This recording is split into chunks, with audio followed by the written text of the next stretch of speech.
भगवान कहते हैं भजताम प्रीति पूर्वकम ददामी बुद्धि योगम तम ये नमाम उपयांति ते। जो मुझे प्रीति पूर्वक भजते हैं उनके बुद्धि में मैं योग भर देता हूँ भीतर। बुद्धि में संसार भरा है। आदमी सरकने वाले सुख में सरकने वाली परिस्थितियों में सतबुद्धि करके बेचारा सरका चला जा रहा है। चाहे कितना भी धन मिल जाए, सत्ता मिल जाए, सौंदर्य मिल जाए, लेकिन आखिर कब तक देखते ही देखते सब बदल रहा है, छू हो रहा है। पड़ा रहेगा माल खजाना, छोड़ त्रियासुत जाना है। कर सत्संग अभी से प्यारे, नहीं तो फिर पछताना है। खिला पिला के देह बढ़ाई, वो भी अग्नि में जलाना है। कर सत्संग अभी से प्यारे, नहीं तो फिर पछताना है। तो सत्य एक आत्मा परमात्मा है, उसका संग करने के लिए बुद्धि योग की आवश्यकता है। और बुद्धि योग जब तक नहीं मिला, चाहे सारी धरती का राज मिल जाए, एक आदमी को सारे राष्ट्रपति प्राइम मिनिस्टर एक आदमी के शरण हो जाए, सारी धरती के सुख की पराकाष्ठा है। उससे तो 8 गुना सुख गंधर्वों के पास होता है। धरती का, पूरी धरती का एक प्रधानमंत्री हो जाए या राष्ट्रपति हो जाए, स्वतंत्र राजा हो जाए, हर 5 साल में वोट की भीख न मांगनी पड़े, ऐसा मिल जाए, सारी इस धरती का राज्य, पत्नी मधुर भाषिणी और बेटा आज्ञाकारी, शरीर स्वस्थ हो, ये मानुषी सुख की पराकाष्ठा है। इससे 8 गुना ज्यादा सुख गंधर्वों के पास है। जो लोग शिव महिमन स्तोत्र जानते उनको पता है कि गंधर्व आता था पृथ्वी पर विचरण करने के लिए, बड़े बड़े खिले हुए फूल रात को ले जाता था। राजा शाम को बोले कि ये फूल आने चाहिए पूजा में, और सुबह देखे तो वो फूल है ही नहीं, माली दंग रह गए सब। जांच कमीशन पर जांच कमीशन रखी गई, लेकिन पता ही नहीं चलता कि कहाँ जाते फूल। फिर ब्राह्मणों ने कहा कि ये मनुष्य फूल नहीं ले जाता होगा, कोई गंधर्व आता होगा, उससे प्यारे लगते होंगे तो वो ले जाता होगा। तो फिर ब्राह्मणों से पूछा गया कि उस गंधर्व को कैसे पकड़ा जाए। तो भगवान शिव की बराबर विधिवत पूजा करके शिव का निर्माल्य, जो शिव जी पे चढ़ाया हुआ जल है, पंचामृत है, बिलीपत्र है, पत्र पुष्प आदि जो भी है, वो छिटक दो बगीचे में। तो गंधर्व फूल तोड़ने को आएगा तो शिव के निर्माल्य पर उसका पैर पड़ेगा। शिव निर्माल्य का लांघन करने से पुण्यों का प्रभाव क्षीण हो जाता है, तो उसमें अदृश्य होने की जो शक्ति है वो क्षीण हो जाएगी, तो सुबह दिखेगा अपने को। तो पुष्पदंत नाम का गंधर्व आता था, और जो निर्माल्य पर पैर पड़े तो फूल तो उसने अपने रथ में, अपने विमान में रख लिए, संकल्प से उड़ने वाला विमान था। अब उड़ने का संकल्प करे तो उड़े नहीं। अब रात्रि के बजे तो भौर हो रही है कि ये तो हम गंधर्व लोग, ये कथा के आधार पर कहता हूँ। मेरे एक मित्र संत है लालजी महाराज, उनसे 5 गंधर्व मिले भी थे, जैसे आप हम मिलते ऐसे। और युधिष्ठिर महाराज को भी गंधर्व मिले थे और युद्ध भी करना पड़ा था ये गंधर्व से। तो गंधर्वों में शक्ति होती मनुष्यों से 8 गुनी ज्यादा। फिर भी अर्जुन के ब्रह्मचर्य बल से वो गंधर्व दग्धरथा नाम से बोले, अब मेरे रथ को तुमने दग्ध कर दिया तो अर्जुन मैं तुम पर खुश हूँ, अब मैं दग्धरथा कहलाऊंगा। और मैं तुमसे हार गया, इसका एक ही कारण है कि मैं ललनाओं के साथ था और तुम्हारा अखंड ब्रह्मचर्य, वरना हम लोग मनुष्यों से 8 गुनी ज़्यादा ताकत रखते और सामर्थ्य होता है उड़ने का, अदृश्य होने का, आदि आदि। तो पुष्पदंत गंधर्व की ये सारी विडंबना थी कि अब हम कैसे अदृश्य होंगे, कैसे जाएंगे, लोग देख लेंगे, राज्य देख लेगा। तो जो भोर हुआ कि क्या अपराध हुआ, दिखा बेली पत्र पड़े हैं, फूल पड़े हैं, शिव निर्माल्य। ओहो, ये शिव जी की पूजा के सामान पर पैर आ गया है। शिव पूजन अर्थात शिव निर्माल्य पर पैर न आए, और मंदिर में जो जाते हैं शिव निर्माल्य को लांघना भी नहीं चाहिए। और मंदिरों को तो प्रदक्षिणा करते हैं, लेकिन शिव मंदिर को पूरी प्रदक्षिणा नहीं की जाती है। जहाँ से शिव जी का जल पसार होता है वहाँ से वापस फेरा मारना पड़ता है। ये शिव निर्माल्य मेरे को पुण्य निस्तेज करने के लिए छिटका हुआ है। अब घबराया पुष्पदंत नाम का गंधर्व। शांति कामधेनु है, कुछ भी हो जाए तो किसी ने केस ठोक दिए झूठे, किसी ने कुछ कर दिया और आपने ये कर दिया वो कर दिया, अशांत होके तो फंस जाओगे। आप पहले भगवान की शांति में आइए, फिर निर्णय करिए तो आराम से आप सफल हो जाएंगे। लेकिन आप उसको दिखा दूं उसको दिखा दूं तो फिर आपको ऐसा दिखा देंगे कि अभी तक चक्कर काटते रहोगे। I shout you shout who will carry that out. मैं बीरानी तो बीरानी, कौन भरेगा घर का पानी। उन्होंने तो तुमको दिखा देने के लिए फंसाया और तुम उनको दिखा देने के लिए फंसाओ, फिर दे धमाधम चलता रहेगा। कसरतबाजी खुदाराजी, तो कितनी कसरत करोगे, आखिर कसरत थका देगी। तो भगवत शांति रूपी भगवत शरण रूपी कामधेनु की सहायता लेनी पड़ती है। तो पुष्पदंत शांत हो गए कि प्रभु मुझे सूझता नहीं क्या करूं। भगवान ने अर्जुन को कहा त्वमेव शरणम गच्छः सर्वभावेन भारत। तन से जो कर्म करे उस परमात्मा की प्रीति के लिए, मन से जो विचार करे उसकी प्रसन्नता के लिए, बुद्धि से जो निर्णय करे उसकी कृपा पाने का, तो तुम्हारा भला होगा और संसार सागर से तुम आराम से तर जाओगे। जिसको श्री कृष्ण सारथी रूप में मिले हैं, ऐसे अर्जुन को भी अंतर आत्मा में शांत होने की, शरण जाने की भगवान सीख देते हैं। पुष्पदंत शांत हुआ अर्थात अनजाने में भगवान की शरण गया। प्रार्थना करते करते शांत होने का नाम ही भगवान की शरण है। आलसी होने का नाम भगवत शरण नहीं है, प्रमादी होने का नाम भगवत शरण नहीं है। सत्कर्म करते करते कर्तापन को, अहंकार को ईश्वर में विलय करना। जैसे लहर सागर में शांत होती है तो लहर एक तुच्छ लहर नहीं, अब सागर है वो। ऐसे ही जीव जब परमात्मा की शरण जाता है तो वो जीव छोटा नहीं है, उसके साथ ईश्वरी सत्ता की सद्प्रेरणा और सामर्थ्य आता है। पुष्पदंत गंधर्व शांतात्मा होगा। क्या करूं, दवा का नथी मुझे दर्द जी, हकीमन के कैडी खबर मर्ज जी। ये भाषा जो जानते हैं हाथ ऊपर करें, तो सिंधी साईं बनना पड़ेगा इसको समझने के लिए। अब ये मेरे निस्तेज होने की दवा हकीमों के पास नहीं है। दवा कान थींदी मुझे दर्द जी, हकीमन खे कैड़ी खबर मर्ज जी। मुझो दारू दवा तुझो दीदार आ, बस ॾेखारण हकीमन खे बेकार आ।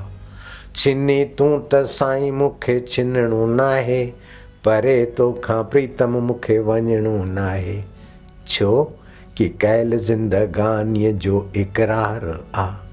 माँ के गर्भ में थे, इकरार किया था कि बाहर आऊंगा मैं तेरी शरण आऊंगा, तुझको पाकर जन्म मरण से छूट जाऊंगा। अब हकीमों के पास मेरे दुखों की दवा नहीं बची, बुढ़ापा ने घेर लिया।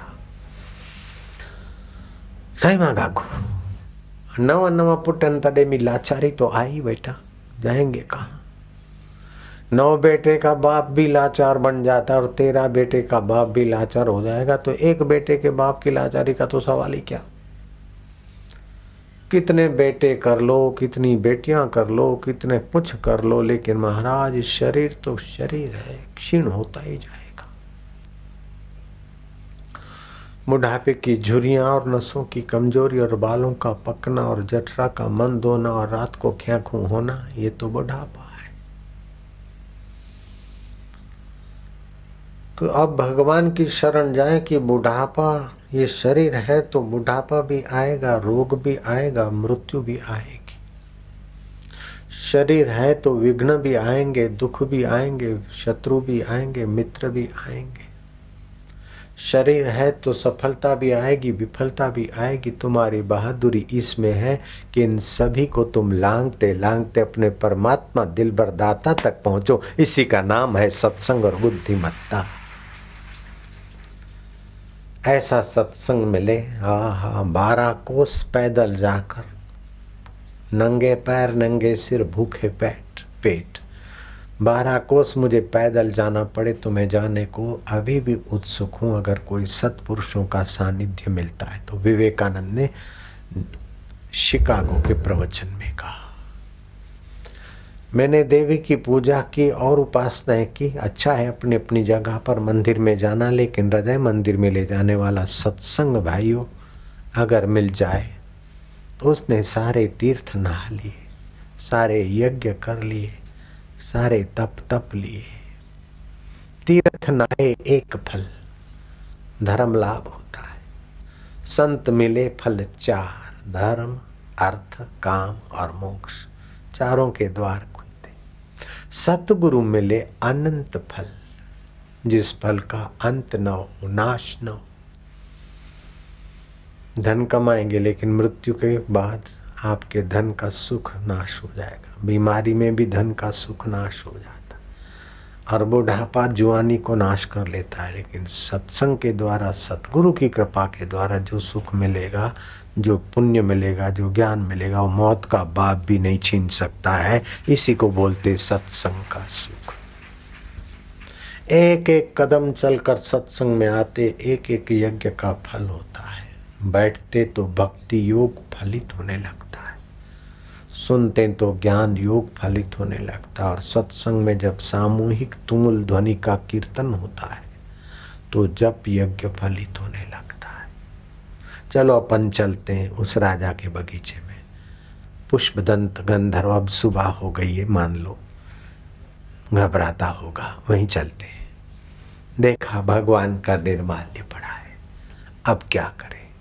शरण गया, मार्ग पूछा। जिसने ढोला उस पर केस करने की जल्दबाजी उसने नहीं की, जयराम जी की। ब्राह्मणों ने ऐसा कर दिया, अपन ऐसा करो, फाइट करो, नहीं, वो शरण चला गया। दुनिया को दिखाना या दुनिया को ठीक करना ये आपकी जिम्मे नहीं है, लेकिन आप अपने को ठीक करने में सफल हो सकते हैं। दुनिया को ठीक करने में आप हम सफल नहीं हो सकते। क्या ख्याल है? पत्नी को ठीक कर दूं, पति को ठीक कर दूं, पड़ोसी को ठीक कर दूं, इसको ठीक कर दूं, उस पर केस रख के उसको ठीक कर दूं। अगर वो ठीक हो गए तो आप बेठीक हो जाएंगे, अहंकार बढ़ जाएगा, और बेठीक नहीं हुए तो आप फिर भी बेठीक हो जाएंगे, निराशा आ जाएगी। कबीरा, कुत्ते की दोस्ती 2 बाजू, जंजाल, रीझे तो मुंह चाटे और खींचे तो पैर काटे। दुनिया में अगर आप सफल भी हो गए तभी भी आप बेठीक हो जाएंगे। अहंकार, मैंने ये कर, मैं नहीं, पहले ही मुसीबत अहंकार की काफ़ी है और बढ़ जाती। इसीलिए अच्छा हो रहा है कि आपको बराबर वो रगड़ रहे हैं और आप रगड़े जाते, जरा शुद्धिकरण हो रहा है।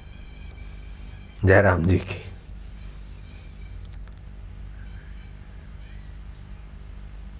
सांड को गाड़ी में लाना होता है ना, तो बराबर उसकी पिटाई घुटाई करके फिर गाड़ी के काबिल होता है, नहीं तो हाथ लगाने नहीं दे सांड तो सींग ठोके।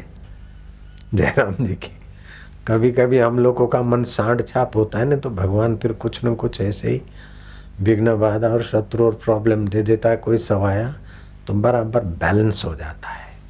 क्या ख्याल है? सुभान अल्लाह बाबा, मियाँ मौज में रहोगे लेकिन खुदा की शरण जाओगे तब। पुष्पदंत शांत हो गए। ईश्वर की शरण गए। ईश्वर का वचन है, भजताम प्रीति पूर्वकम, जो मुझे प्रीति पूर्वक बचता है, याद करता। ददामी बुद्धि योगम तम, ये श्लोक आप पहले सुन गए। उसे मैं बुद्धि योग देता हूँ, उसकी बुद्धि में सत प्रेरणा देता हूँ, सत सुख देता हूँ, सत ज्ञान देता हूँ। कितना आसान है और कितना ऊंचा मित्र है, कितना ऊंचा रक्षक है। उसको छोड़कर उसको सलाम, उसको सलाम, कितने कितने को रिझाते फिरोगे। कबीरा यह जग आए के बहुत से कीने मीत, जिन दिल बांधा एक से वे सोए निश्चिंत। उस एक से दिल बांधो, बुद्धि योग का फायदा उठाओ।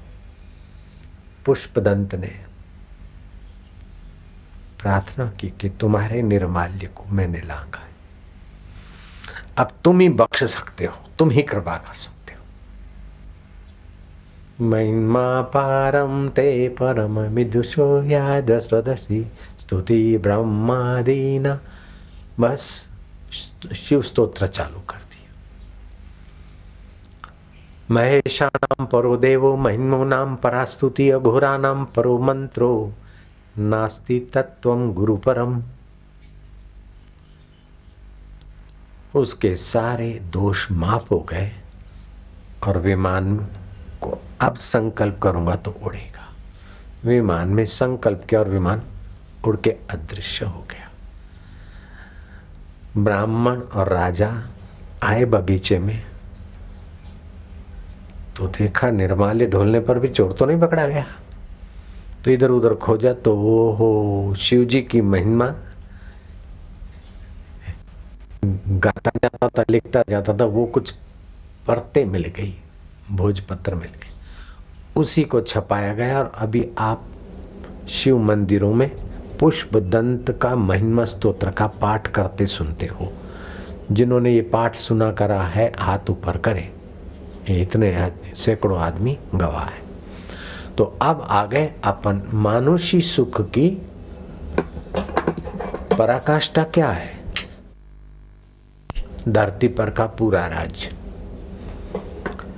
अभी अमेरिका के राष्ट्रपति को यहाँ आना हो तो भारत के प्रधानमंत्री की सम्मति चाहिए, जयराम जी की, ऐसे नहीं घुस सकता।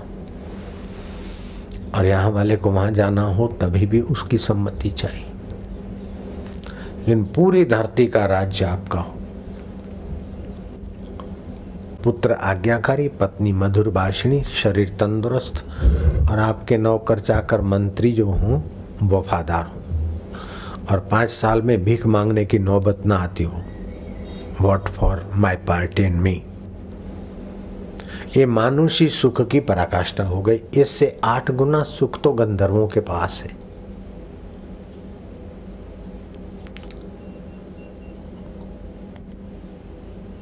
उन गंधर्वों से सैकड़ों गुना सुख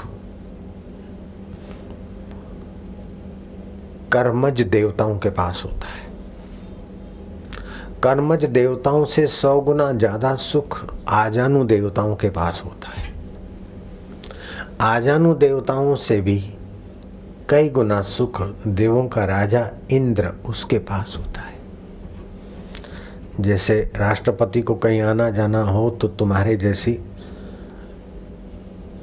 टिकट लेने की ये वो मजूरी नहीं करनी पड़ेगी, तो सेक्रेटरी को बोलेगा यहाँ जाना है, बस प्रोग्राम फाइनल हो जाएगा, सेट हो जाएगा, जहाज वहाज सब।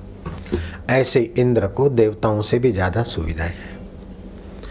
ऐसा इंद्र भी अपने को आत्मज्ञानी महापुरुष के सुख के आगे अपने को कंगाल मानता है। वह आत्मज्ञान का सुख आपको सत्संग के द्वारा मिल सकता है। तो सत्संग की कितनी महिमा गाऊंगा मैं। राम न सके नाम गुण गाई, यत पदम प्रेप्सवो दीना, शक्रादय सर्वदेवता। शक्रादय माना इंद्र आदि। यत पदम प्रेप्सवो दीना, शक्रादय सर्वदेवता। शक्र इंद्र सहित और देवता भी। अहो तत् यत पदम विप्सवो दीना शक्रादय सर्वदेवता अहो तत्र स्थितो योगी हर्षम न उपगच्छति। उस आत्म योग में, बुद्धि योग में पहुंचा हुआ योगी अहंकार नहीं करता है।